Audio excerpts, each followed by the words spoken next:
4.5 வருஷமா ஒரு ஆட்சியை நடத்தாமல் விட்டுட்டு கடைசி 6 மாதத்தில் வந்து இதை பண்ணுறேன் அதை பண்ணுறேன்னு சொல்கிறது வந்து இது ஒரு ஏர்வியாக இல்லை, மக்களை ஏமாற்றக்கூடிய இதுவாக இருக்குது. குற்றத்தை எடுத்து சொல்பவர்களை தான் அவர்கள் கைது செய்கிறார்களே தவிர குற்றம் செய்பவர்களை தண்டிப்பதில்லை. இதனால் சட்டம் ஒழுங்கு மிக கேவலமாக இருக்கிறது. 2 வயது சிறுமியை கூட வந்து பாலியல் வன்கொடுமை சேர்ந்து அதை வந்து கொலை பண்ணுற லெவலில் வந்து இந்த விடியா திமுக ஆட்சியில் வந்து நடந்து கொண்டு இருக்குது. ஒவ்வொரு பெண்களும் வந்து 2 வயது குழந்தையிலேருந்து 80 வயசு கிழவி வரை வந்து பாதுகாப்பு இல்லாமல் ரோட்டில் நடக்க முடியாத சூழல் தான் வந்து இந்த விடியா திமுக ஆட்சியில் இருக்குது. காரி மூஞ்சி கடை விக்குது. திமுக காரங்களுக்கு எஸ்ஐயா இருந்தா பயம், சாருன்னா பயம். ரொம்ப மோசமா இருக்குது. பெண்கள் பாதுகாப்பு கிடையாது. படிக்கிற பிள்ளைங்க ஸ்கூல்லயே வந்து கெஞ்சா விக்கிறாங்க. படிக்கிற பிள்ளைங்க பையன் வந்து செக் பண்ணி அனுப்புற நிலைமைக்கு இன்னைக்கு காலம் மாறி இருக்குதுன்றப்ப இந்த ஆட்சியை பத்தி நாங்க என்ன மார்க் கொடுக்க முடியும்? இந்த ஆட்சி வந்து எவ்வளவு கேவலமா இருக்குதுன்றது நாடு அறியும். அம்மா ஆட்சியில் வந்து பெண்களுக்கெல்லாம் முழு பாதுகாப்பு கொடுத்தாங்க. பெண்களுக்காக தனியாக சட்டங்கள் ஏற்றினாங்க. எல்லாம் கெடுக்கக்கூடிய அளவுக்கு நிறைய நடந்துட்டு இருக்குது. ஆனால் காசு கொடுக்குறேன் பணம் கொடுக்குறேன்னு சொல்லிட்டு ஏமாத்துறாங்க. இதெல்லாம் நினச்சி பார்த்தாக்கா கவர்மெண்ட் மோசமான நிலைமையில போகுதுன்றது, சட்டம் ஒழுங்கு சரியில்லைன்றது தெரியுது. 4.5 வருஷமா ஒரு ஆட்சியை நடத்தாமல் விட்டுட்டு கடைசி 6 மாதத்தில் வந்து இதை பண்ணுறேன் அதை பண்ணுறேன்னு சொல்கிறது வந்து இது ஒரு ஏர்வியாக இல்லை, மக்களை ஏமாற்றக்கூடிய இதுவாக இருக்குது. இளைஞருங்க சின்ன சின்ன பசங்கள்லாம் போதைப் பொருள் அதிகமாக பயன்படுத்த ஆரம்பிச்சிட்டாங்க. அந்த போதையால் தான் நிறைய குற்றங்கள் செய்கிறாங்க. அந்த குற்றவாளிகளை தண்டிக்கிறது கிடையாது. போலீஸ் ஏரியாங்களில் சுற்றி வேலை பார்க்கறது கிடையாது. அவங்களுக்கு என்ன அப்படின்னு சொல்லிட்டு இருக்கிற மாதிரி தோணுது. தயவு கூர்ந்து இந்த கவர்மெண்ட்டை, சட்டம் ஒழுங்கு சரியில்லாத கவர்மெண்ட்டை அழிக்கணும். மக்கள் எல்லாம் ஒன்று திரளணும். எடப்பாடியார் கை உயரணும். தமிழக சட்ட ஒழுங்கு சந்தி சிரிக்கிற அளவுக்கு இருக்கு. அதாவது வந்து கடந்த 5 ஆண்டு காலத்தில் தமிழ்நாட்டில், அதாவது வந்து இப்போது இருக்கிற முதலமைச்சர் ஆட்சி பீடம் ஏறின உடனே முதல் கையெழுத்தா மதுவை ஒழிப்பான்னாரு. ஆனால் மதுவை ஒழிக்கல. இளைய சமுதாயம் முதல் பள்ளி மாணவர்கள் வரை போதைப் பொருட்களை உட்கொள்ளக்கூடிய அளவுக்கு நம்ம தமிழ்நாட்டில் ஒரு போதைப் பொருள் தலைவிரித்தாடுகிறது. அரசு, சட்டம் ஒழுங்கை காக்க வேண்டிய அரசு, தவறுகளை சுட்டி காட்டுகிற பொதுநல ஆர்வலர்களை கைது செய்து சிறையில் அடைக்கிறதை தவிர தவறு செய்தவர்களை தண்டிக்கப்படுவதில்லை. இதனாலேயே சட்டம் ஒழுங்கு மிக மோசமான அளவில் பாதிக்கப்படுகிறது. ஒரு தவறு செய்கிற குற்றவாளியை தண்டித்தால்தான் குற்றங்கள் பெருகுவது குறையும். ஆனால் குற்றத்தை எடுத்து சொல்பவர்களை தான் அவர்கள் கைது செய்கிறார்களே தவிர குற்றம் செய்பவர்களை தண்டிப்பதில்லை. இதனால் சட்டம் ஒழுங்கு மிக கேவலமாக இருக்கிறது. தமிழக சட்ட ஒழுங்கை பற்றி சொல்லணும்னா நீங்கள் எல்லாருமே வந்து தெரிஞ்சுக்கக்கூடிய ஒன்று, ஏற்கனவே தெரிஞ்ச ஒன்று தான். தமிழக சட்ட ஒழுங்கு வந்து எவ்வளோ சீர்கெட்டு இருக்குதுன்னு இப்போ நான் வந்திருக்கிறேன் இந்த ஆர்ப்பாட்டத்தின் மூலியமாக நான் சொல்கிறேன். இந்த ஆர்ப்பாட்டம் வந்து ஏதோ வந்து நாங்கள் வந்து கண் துடைப்புக்காக பண்ணுறோம் அப்படின்லாம் இல்லை. உண்மையாகவே வந்து ஒவ்வொரு பெண்களும் வந்து எப்படி பாதிக்கப்பட்டிருக்காங்கன்னு சொல்லிட்டு இந்த ஆட்சியில் வந்து ஒரு அவல நிலையாக இருக்குது. ஏன்னா விழாத்துக்குள்ள முதல்ல நீங்கள் சென்னையில் இருக்கிற, செங்கல்பட்டில் இருக்கிற ஒரு சிறுமி முதல்ல 2 வயது சிறுமியை கூட வந்து பாலியல் வன்கொடுமை செஞ்சு அதை வந்து கொலை பண்ணுற லெவலில் வந்து இந்த விடியா திமுக ஆட்சியில் வந்து நடந்து கொண்டு இருக்குது. ஒவ்வொரு பெண்களும் வந்து 2 வயது குழந்தையிலேருந்து 80 வயசு கிழவி வரை வந்து பாதுகாப்பு இல்லாமல் ரோட்டில் நடக்க முடியாத சூழல் தான் வந்து இந்த விடியா திமுக ஆட்சியில் இருக்குது. அடுத்தது வந்து அஇஅதிமுக ஆட்சி வந்தால் எப்படி பாதுகாப்பாக இருக்குன்னு சொல்லிட்டு இந்த தமிழக மக்களே வந்து உணர்ந்திருக்காங்க. கடந்த 10 ஆண்டு காலமாக வந்து சட்டம் ஒழுங்கு வந்து எவ்வளோ நல்ல முறையில் வந்து அம்மா ஆட்சி வந்து நடந்துட்டு இருந்துன்னு எல்லாருக்குமே தெரியும். ஏன்னா ஒவ்வொரு காலகட்டத்திலையும் வந்து சட்டம் ஒழுங்குல ஏதாவது கொஞ்சம் குறைபாடு இருந்துச்சுன்னா உடனே என்கவுண்டரு, உடனே வந்து சட்டம் வந்து தன் கடமையை செய்யும்ன்ற ஒவ்வொரு காலத்திலையும் வந்து நடந்து கொண்டு தான் இருந்து அந்த 10 ஆண்டு காலத்தில். ஆனால் இன்றைய காலகட்டத்தில் திமுகவில் இருக்கிற ரவுடிகள் முதற்கொண்டு, திமுகவில் இருக்கிற எம்எல்ஏ முதற்கொண்டு எல்லாருமே வந்து இந்த பாலியல் வன்கொடுமையில், இந்த சட்டம் ஒழுங்கு சீர்கேட்டில் அவங்க ஈடுபட்டு கொண்டிருக்காங்க. ஒன்றுமே இல்லை, ஒரு திமுக எம்எல்ஏவுடைய ஹாஸ்பிட்டல்லையே வந்து கிட்னி திருடுறாங்க. அதை வந்து நாங்கள் வந்து எதிர்கட்சியாக வந்து எங்களுடைய எடப்பாடியார் அவர்கள் வந்து அதை வந்து முன்னெடுத்து சென்றா இது வந்து பொய்யான தகவல், அவங்க பொய் பேசுகிறாங்கன்னு சொல்லிட்டு இந்த மீடியாக்களில் கூட அவங்க போடுறத அதை மறுக்கிறாங்க.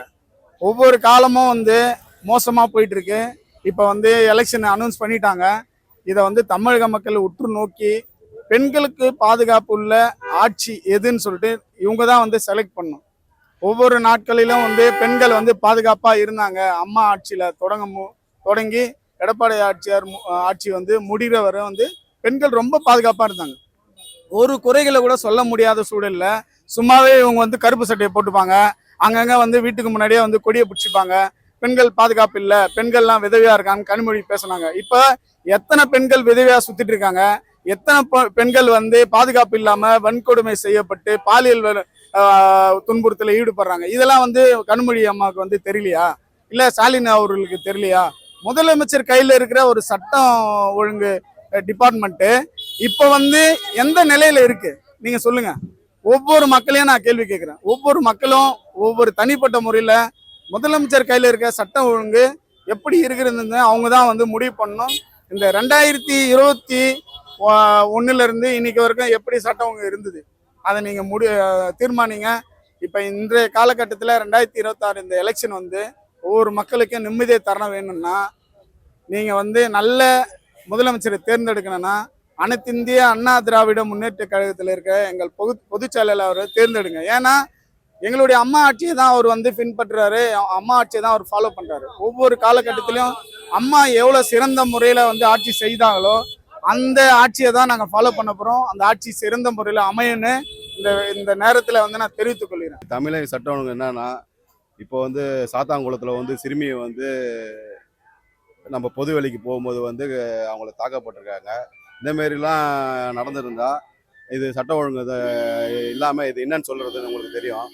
ரொம்ப மோசமாக இருக்குது. பெண்கள் பாதுகாப்பு கிடையாது.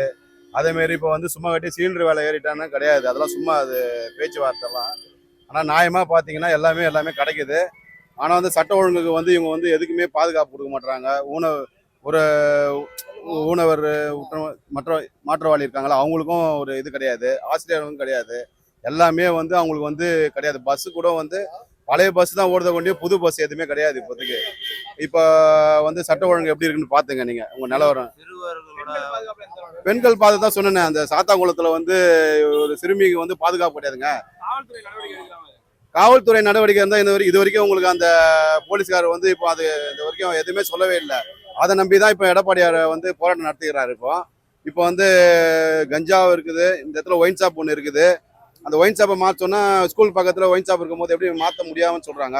அப்போ சட்ட ஒழுங்கு எப்படி இருக்கு நீங்கள் பார்த்துங்க. மது வழக்குன்னு சொல்கிறாங்க, மது வழக்குக்கு அதை வந்து இது பண்ணி கொடுக்கணும். அதுக்கு தான் இவ்வளோ போராட்டம் நடந்துட்டு இருக்கு, இவ்வளோ பிரச்சனை இவ்வளோ நாளாக தான் நடக்குது. பாருங்க, ஆர்ப்பாட்டம் நடந்துட்டு இருக்கு. தமிழக சட்ட ஒழுங்கு நல்ல ரிசல்ட் மார்க் போடுற அளவுக்கு ஒண்ணுமே இல்லை, 100க்கு 0 தான். எதனாலனா மக்களா படிக்கிற பிள்ளைங்க ஸ்கூல்லயே வந்து கெஞ்சா விற்கிறாங்க.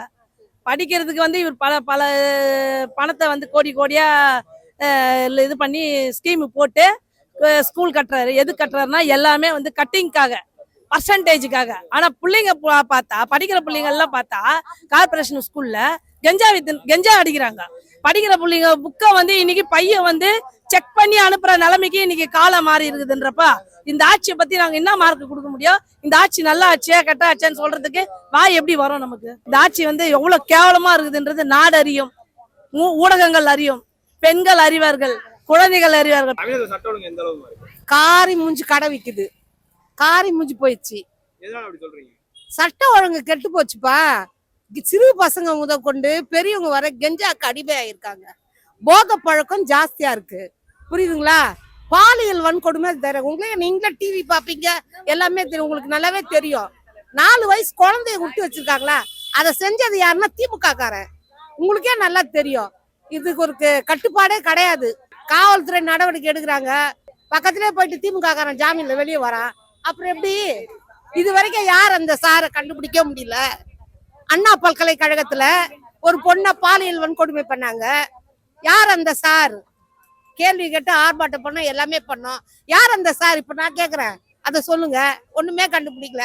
திமுக காரங்களுக்கு SIR பயம், சாருன்னா பயம். அப்புறம் என்ன பண்றது? எல்லாமே பயம் மயம். இதுல சொல்றானே கமலஹாசன் தெனாலில, எல்லாம் பயம் மயம், எல்லாமே பயம் மயம்.